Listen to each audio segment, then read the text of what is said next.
فيقول السفهاء من الناس ما ولاهم عن قبلتهم التي كانوا عليها قل لله المشرق والمغرب يهدي من يشاء إلى صراط مستقيم وكذلك جعلناكم أمة وسطا لتكونوا شهداء على الناس ويكون الرسول عليكم شهيدا وما جعلنا القبلة التي كنت عليها إلا لنعلم من يتبع الرسول ممن ينقلب على عقبيه وإن كانت لكبيرة إلا على الذين هدى الله وما كان الله ليضيع إيمانكم إن الله بالناس لرءوف رحيم قد نرى تقلب وجهك في السماء فلنولينك قبلة ترضاها فول وجهك شطر المسجد الحرام فحيثما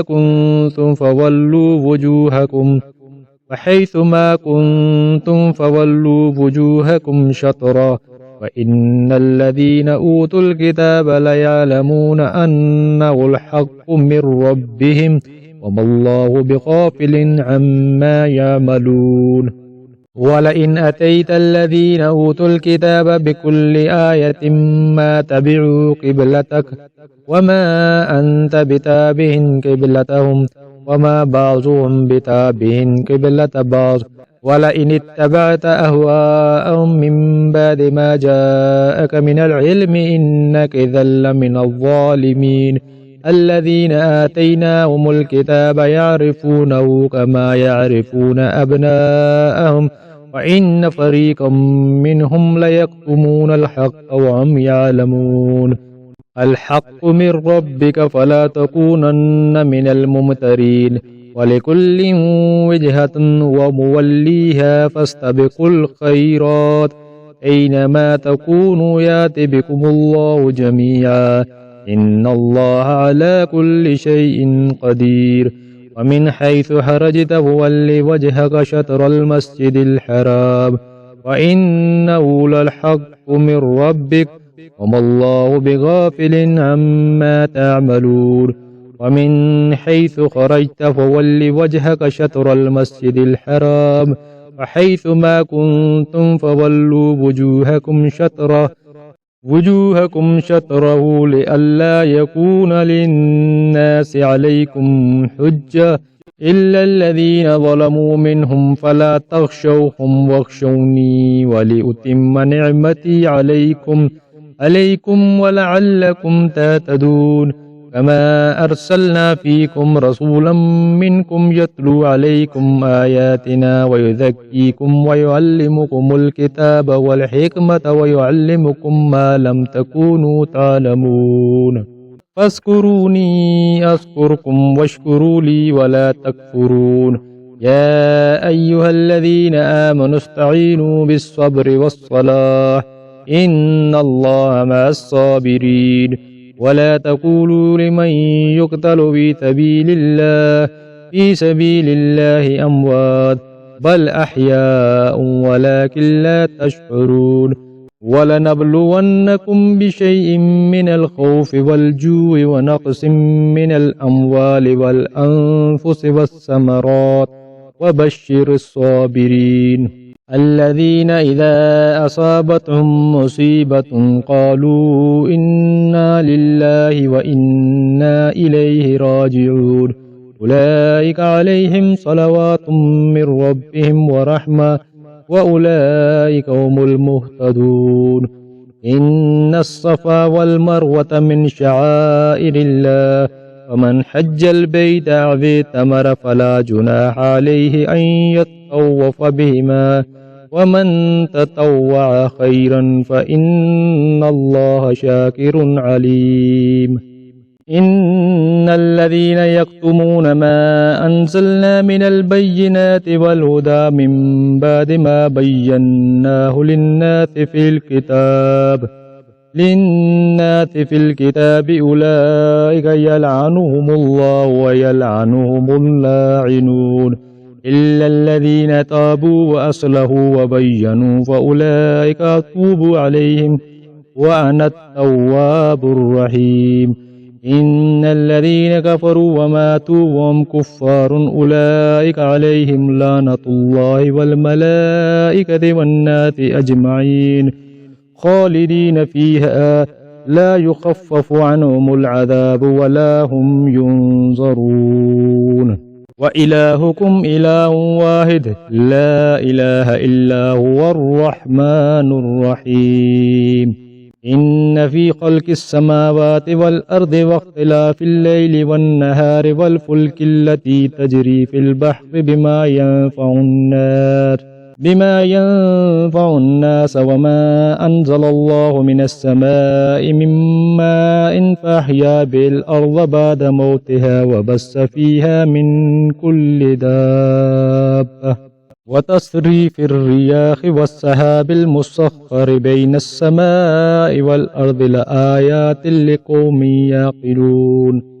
ومن الناس من يتخذ من دون الله أندادا يحبونهم كحب الله والذين آمنوا أشد حبا لله. ولو يرى الذين ظلموا إذ يرون العذاب أن القوة لله جميعا وأن الله شديد العذاب. إذ تبرأ الذين اتبعوا من الذين اتبعوا ورأوا العذاب وتقطعت بهم الأسباب. وقال الذين اتبعوا لو أن لنا كرة فنتبرأ منهم كما تبرؤوا منا كذلك يريهم الله آمالهم حسرات عليهم وما هم بخارجين من النار. يا أيها الناس كلوا مما في الأرض حلالا طيبا ولا تتبعوا خطوات الشيطان إنه لكم عدو مبين. إنما يأمركم بالسوء والفحشاء وأن تقولوا على الله ما لا تعلمون.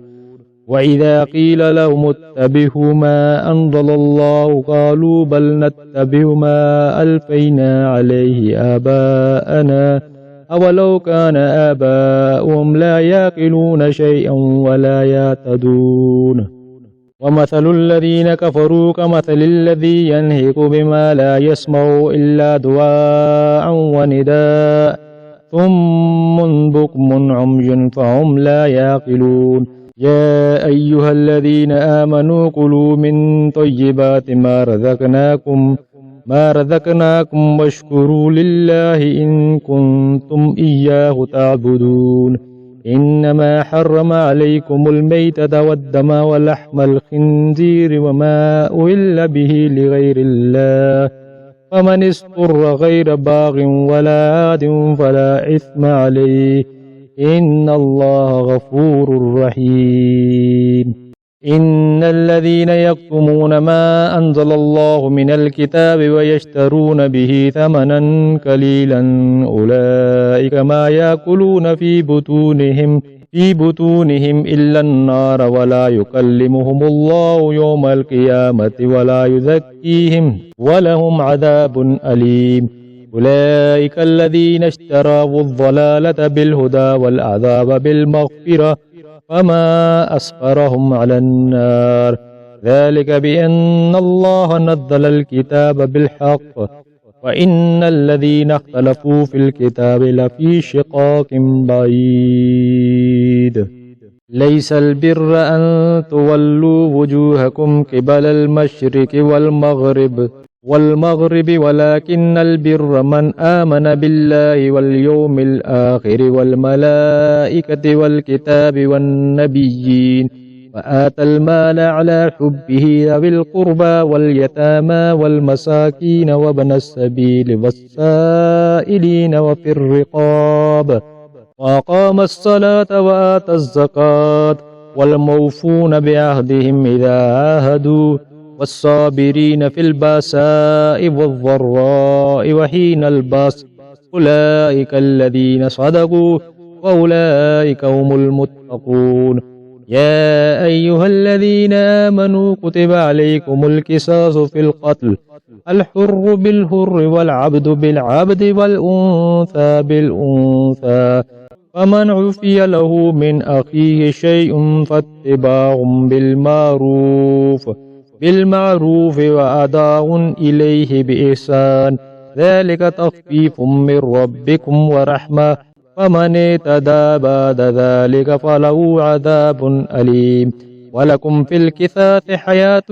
يا أولي الألباب لعلكم تتقون كتب عليكم إذا حضر أحدكم الموت إن ترك خيرا الوصية للوالدين والأقربين بالمعروف حقا على المتقين ومن بدله بعدما سمعه فإنما إثمه على الذين يبدلون إن الله سميع عليم ومن خاف من موت جنفا أو إثما فأصلح بينهم فلا إثم عليه إن الله غفور رحيم يا أيها الذين آمنوا كتب عليكم الصيام كما كتب على الذين من قبلكم لعلكم تتقون أياما معدودات فمن كان منكم مريضا أو على سفر فعدة من أيام أخر وعلى الذين يطيقونه فدية طعام مسكين فمن تطوع خيرا فهو خير الله وأن تصوموا خير لكم إن كنتم تعلمون شهر رمضان الذي أنزل فيه القرآن هدى للناس وبينات من الهدى والفرقان ومن شهد منكم الشهر وليصمه ومن كان مريضا أو على سفر فعدة من أيام أخر يريد الله بكم اليسر ولا يريد بكم العسر ولتكملوا العدة ولتكبروا الله على ما هداكم ولعلكم تشكرون وإذا سألك عبادي عني فإني قريب أجيب دعوة الداع إذا دعاني فليستجيبوا لي وليؤمنوا بي لعلهم يرشدون أحل لكم ليلة الصيام الرفث إلى نسائكم هن لباس لكم وأنتم لباس لهن علم الله أنكم كنتم تختانون أنفسكم فتاب عليكم وعفى عنكم فالآن باشروهن وابتغوا ما كتب الله لكم وكلوا واشربوا حتى يتبين لكم الخيط الأبيض من الخيط الأسود من الفجر ثم أتموا الصيام إلى الليل ولا تباشروهن وأنتم عاكفون في المساجد تلك حدود الله فلا تقربوها كذلك يبين الله آياته للناس لعلهم يتقون ولا تأكلوا أموالكم بينكم بالباطل وتدلوا بها إلى الحكام لتأكلوا فريقا من أموال الناس بالإثم وأنتم تعلمون يسألونك عن الأهلة قل هي مواقيت للناس والحج وليس البر بأن تأتوا البيوت من ظهورها ولكن البر من اتقى وأتوا البيوت من أبوابها واتقوا الله لعلكم تفلحون وقاتلوا في سبيل الله الذين يقاتلونكم ولا تعتدوا إن الله لا يحب المعتدين واقتلوهم حيث ثقفتموهم وأخرجوهم من حيث أخرجوكم والفتنة أشد من القتل ولا تقاتلوهم عند المسجد الحرام حتى يقاتلوكم فيه فإن قاتلوكم فاقتلوهم كذلك جزاء الكافرين فإن انتهوا فإن الله غفور رحيم وقاتلوهم حتى لا تكون فتنة ويكون الدين لله فإن انتهوا فلا عدوان إلا على الظالمين الشهر الحرام بالشهر الحرام والحرمات قصاص فمن اعتدى عليكم فاعتدوا عليه بمثل ما اعتدى عليكم واتقوا الله واعلموا أن الله مع المتقين وأنفقوا في سبيل الله ولا تلقوا بأيديكم إلى التهلكة وأحسنوا إن الله يحب المحسنين وأتموا الحج والعمرة لله فإن أصرتم بما استيسر من الهدي ولا تخلقوا رؤوسكم حتى يبلغ الهدي محله ومن كان منكم مريضا أو به أذى من رأسه ففدية من صيام أو صدقة أو نسك فإذا أمنتم فمن تمتع بالعمرة إلى الحج فما استيسر من الهدي ومن لم يجد فصيام 3 أيام في الحج و7 إذا رجعتم تلك 10 كاملة ذلك لمن لم يكن أهله هذه المسجد الحرام واتقوا الله واعلموا أن الله شديد العقاب الحج أشهر معلومات ومن فرض فيهن الحج فلا رفث ولا فسوق ولا جدال في الحج وما تفعلوا من خير يعلمه الله وتزودوا فإن خير الزاد التقوى واتقون يا أولي الألباب ليس عليكم جناح أن تبتغوا فضلا من ربكم فإذا أفضتم من عرفات فاذكروا الله عند المشعر الحرام واذكروه كما هداكم إن كنتم من قبله لمن الضالين ثم أفيذوا من حيث أفاض الناس واستغفروا الله إن الله غفور رحيم وإذا قضيتم مناسككم واذكروا الله كذكركم آباءكم أشد ذكرا ومن الناس من يقول ربنا آتنا في الدنيا وما له في الآخرة من خلاق ومنهم من يقول ربنا آتنا في الدنيا حسنة وفي الآخرة حسنة وقنا عذاب النار أولئك لهم نصيب مما كسبوا والله سريع الحساب واذكروا الله في أيام معدودات ومن تعجل في يومين فلا إثم عليه ومن تأخر فلا إثم عليه لمن اتقى واتقوا الله واعلموا أنكم إليه تحشرون ومن الناس من يعجبك قوله في الحياة الدنيا ويشهد الله على ما في قلبه وهو على الحساب وإذا تولى سعى في الأرض ليفسد فيها ويهلك الحرث والنسل والله لا يحب الفساد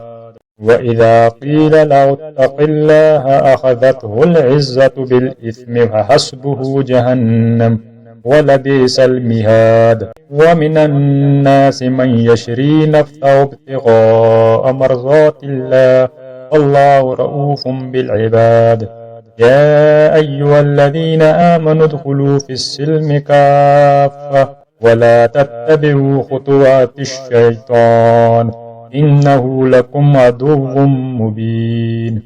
فإن ظللتم من بعد ما جاءتكم البينات فاعلموا أن الله عزيز حكيم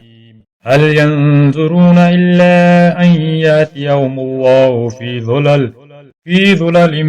من الغمام والملائكة وقضي الأمر وإلى الله ترجع الأمور سل بني إسرائيل كم آتيناهم من آية بينة ومن يبدل نعمة الله من بعد ما جاءته فإن الله شديد العقاب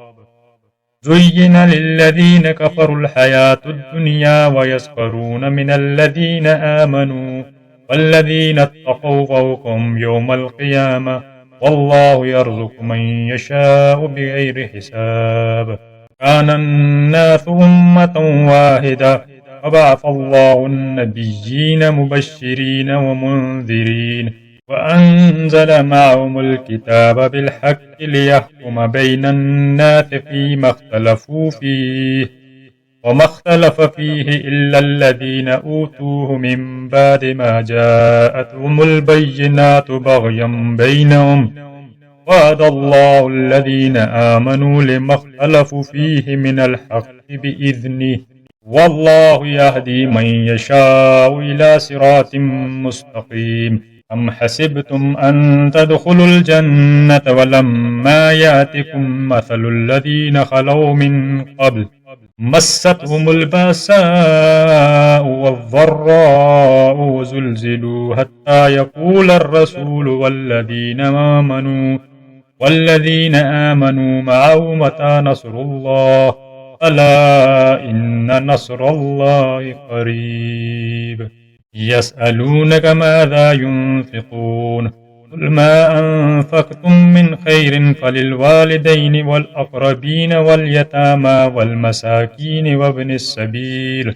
وما تفعلوا من خير فإن الله به عليم كتب عليكم القتال وهو كره لكم وعسى أن تكرهوا شيئا وهو خير لكم وعسى أن تحبوا شيئا وهو شر لكم والله يعلم وأنتم لا تعلمون يسألونك عن الشهر الحرام قتال فيه قل قتال فيه كبير وصد عن سبيل الله وكفر به والمسجد الحرام وإخراج أهله منه أكبر عند الله والفتنة أكبر من القتل ولا يزالون يقاتلونكم حتى يردوكم عن دينكم إن استطاعوا ومن يرتد منكم عن دينه فيمت وهو كافر فأولئك حبطت آمالهم في الدنيا والآخرة وأولئك أصحاب النار هم فيها خالدون إن الذين آمنوا والذين هاجروا وجاهدوا في سبيل الله أولئك يرجون رحمة الله والله غفور رحيم يسألونك عن الخمر والميسر قل فيهما إثم كبير ومنافع للناس وإثمهما أكبر من نفعهما ويسألونك ماذا ينفقون قل العفو كذلك يبين الله لكم الآيات لعلكم تتفكرون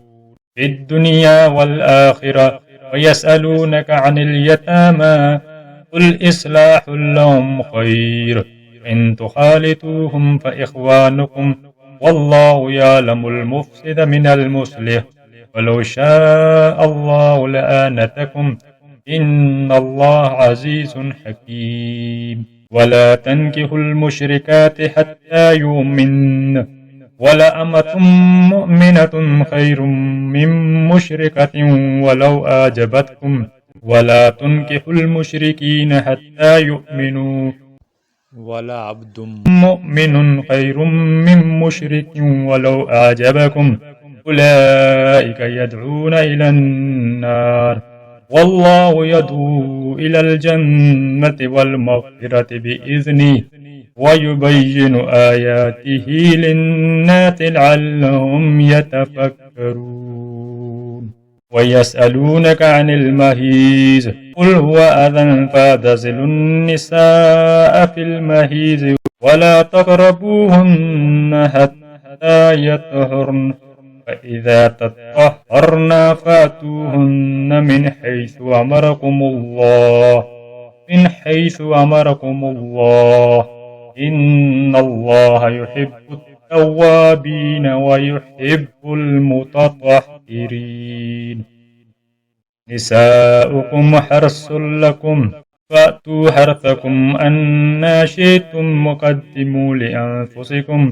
واتقوا الله واعلموا أنكم ملاقوه وبشر المؤمنين ولا تجعلوا الله عرضة لأيمانكم أن تبروا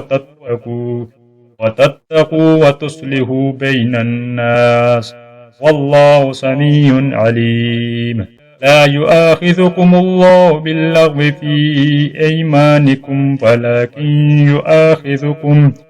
ولكن يؤاخذكم بما كسبت قلوبكم، والله غفور حليم. للذين يؤلون من نسائهم تربص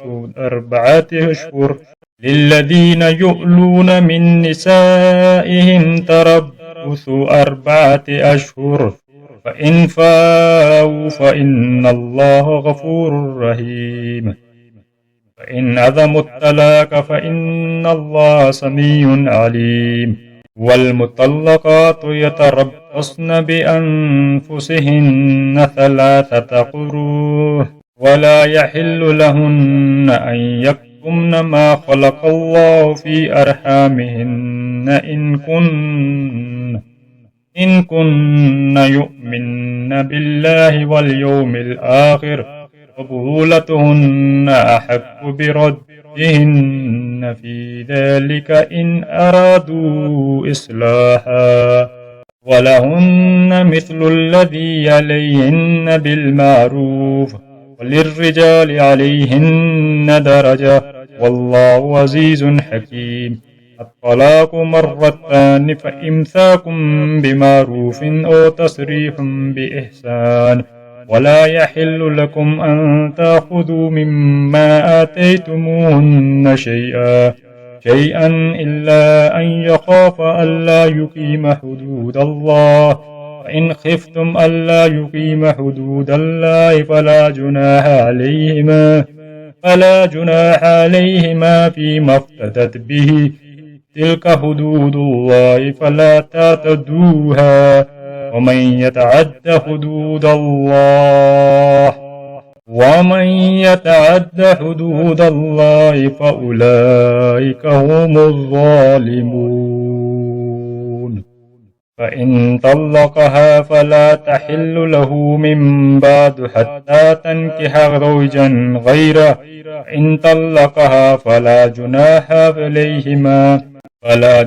عليهما أن يتراجعا إن ظن أن يقيم حدود الله، وتلك حدود الله يبينها لقوم يعلمون. وإذا طلقتم النساء فبلغن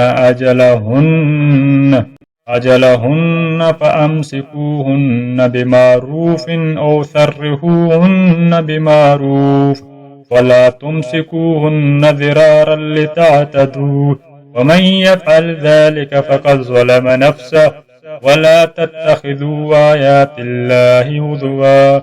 واذكروا نعمة الله عليكم وما أنزل عليكم من الكتاب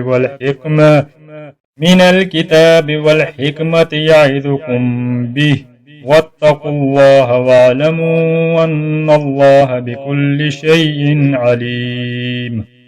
وإذا طلقتم النساء فبلغن أجلهن فلا تعضلوهن أن ينكحن أزواجهن إذا تراضوا بينهم بالمعروف، ذلك يوعظ به من كان منكم يؤمن بالله واليوم الآخر، ذلكم أزكى لكم وأطهر، والله يعلم وأنتم لا تعلمون. والوالدات يرضعن أولادهن حولين كاملين لمن أراد أن يتم الرضاعة، وعلى المولود له رزقهن وكسوتهن بالمعروف، لا تكلف نفس إلا وسعها، لا تضار والدة بولدها ولا مولود له بولده، وعلى الوارث مثل ذلك، فإن أراد فصالا عن تراض منهما وتشاور فلا جناح عليهما. وإن أردتم أن تسترضعوا أولادكم فلا جناح عليكم إذا سلمتم ما آتيتم بالمعروف،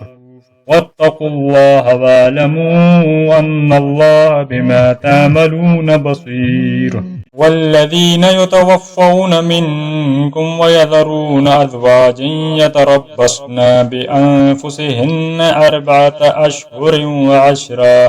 فإذا بلغن أجلهن فلا جناح عليكم فيما فعلنا في أنفسهن بالمعروف، والله بما تعملون خبير. ولا جناح عليكم فيما عرضتم به من خطبة النساء أو أكننتم في أنفسكم، علم الله أنكم ستذكرونهن ولكن لا تواعدوهن سرا إلا أن تقولوا قولا معروفا، ولا تعزموا عقدة النكاح حتى يبلغ الكتاب أجله، واعلموا أن الله يعلم ما في أنفسكم فاحذروه، واعلموا أن الله غفور حليم. لا جناح عليكم إن طلقتم النساء ما لم تمسوهن أو تفرضوا لهن فريضة ومتعوهن، على الموسع قدره وعلى المقتر قدره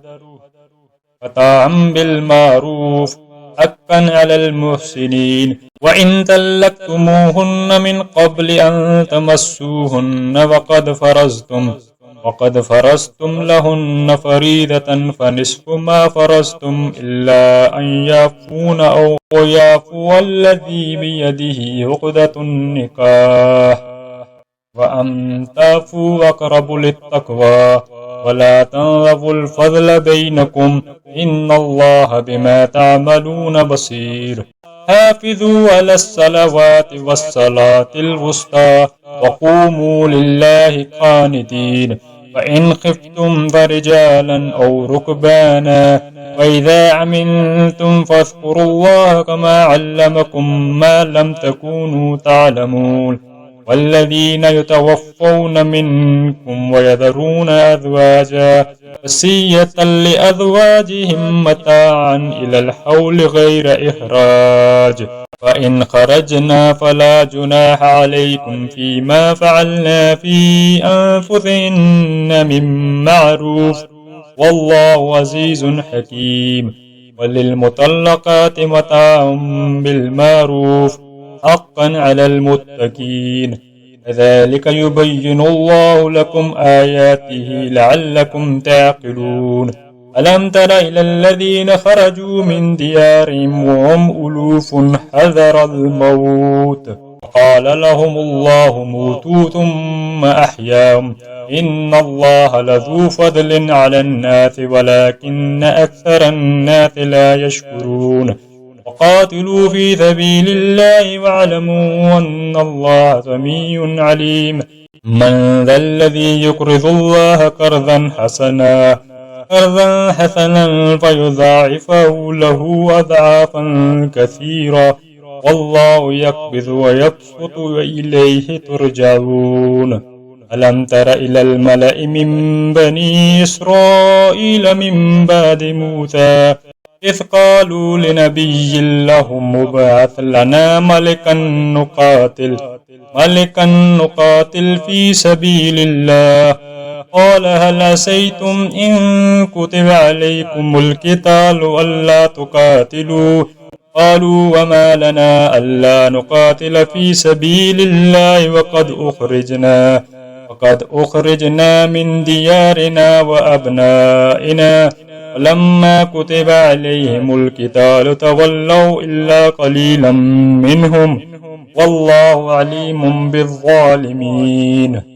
وقال لهم نبيهم إن الله قد بعث لكم طالوت ملكا، قالوا أنى يكون له الملك علينا ونحن أحق بالملك منه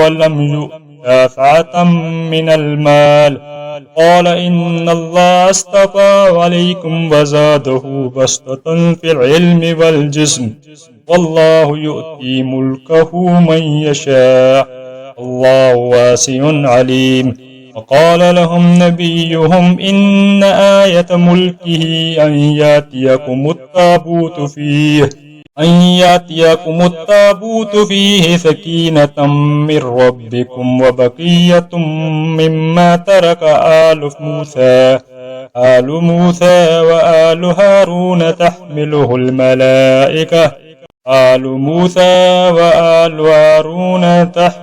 الملائكة إن في ذلك لآية لكم إن كنتم مؤمنين. فلما فصل طالوت بالجنود قال إن الله مبتليكم بنهر، فمن شرب منه فليس مني، ومن لم يطعمه فإنه مني إلا من اغترف غرفة